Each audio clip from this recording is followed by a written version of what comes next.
Hello बच्चों, आज मैं पढ़ाने जा रही हूँ पाठ 3। वाह बीरबल वाह। बच्चों, आपने बीरबल की बुद्धिमानी के बहुत से किस्से सुने होंगे। यदि सुना है तो आज एक और नई कहानी सुनिए।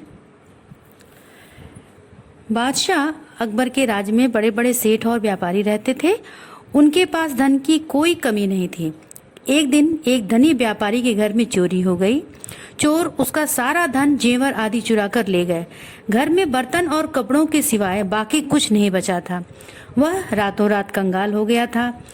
उसने राज्य के अधिकारियों को इसकी सूचना दी, परंतु चोर का कोई पता न चला। इतनी बड़ी चोरी से बादशाह सलामत चिंतित हो उठे। बादशाह ने इस चोरी का पता लगवाने का निर्णय लिया। उन्होंने बीरबल से सारा हाल कहकर चोर को माल समेत पकड़ने का आदेश दिया। बीरबल ने बादशाह की आज्ञा का पालन किया।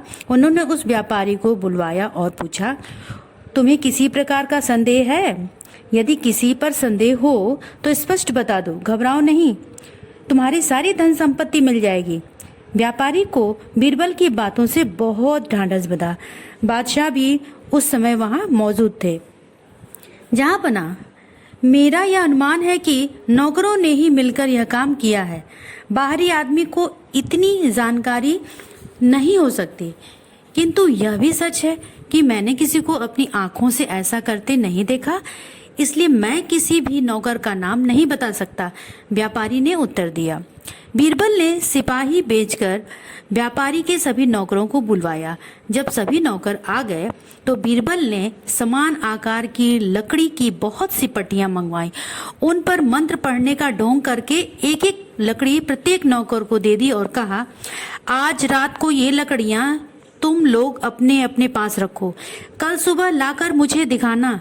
जो कोई चोर होगा या जिसकी मदद से चोरी हुई होगी, उसकी लकड़ी आधा इंच बढ़ जाएगी। बीरबल के आदेश से राज्य कर्मचारियों ने व्यापारी के नौकरों को अलग अलग कमरों में रखा और उनकी देखरेख के लिए सेवक नियुक्त कर दिए। उन नौकरों में जो नौकर वास्तव में चोर था, उसने अपने मन में सोचा कि यह लकड़ी बाद में आधा इंच बढ़ जाएगी, तो मैं पहले ही क्यों ना इसे आधा इंच काट दूं, ताकि बढ़ने पर यह पूरी ही रहे। इस तरह मेरी लकड़ी सबकी लकड़ियों के बराबर ही रहेगी। इस प्रकार दीवान बीरबल मुझे नहीं पकड़ पाएंगे। ऐसा सोचकर उसने तुरंत अपनी लकड़ी को आधा इंच छोटा कर दिया। यही तो बीरबल की चाल थी। क्या कभी लकड़ी रात भर में अपने आप बढ़ सकती है? दूसरी सुबह बादशाह और बीरबल ने व्यापारी और नौकरों को बुलवाया। बीरबल ने सबकी लकड़ियों को देखा। बीरबल ने चोर को पहचान लिया। उसे एकांत में ले जाकर सारी सच्चाई जान ली। व्यापारी चोरी हुआ माल मिल जाने पर बहुत खुश हुआ। चोर को दंड दिया गया। बादशाह बीरबल की होशियारी से बहुत प्रसन्न हुए। बच्चों, कहानी यहीं समाप्त हुई। धन्यवाद बच्चों।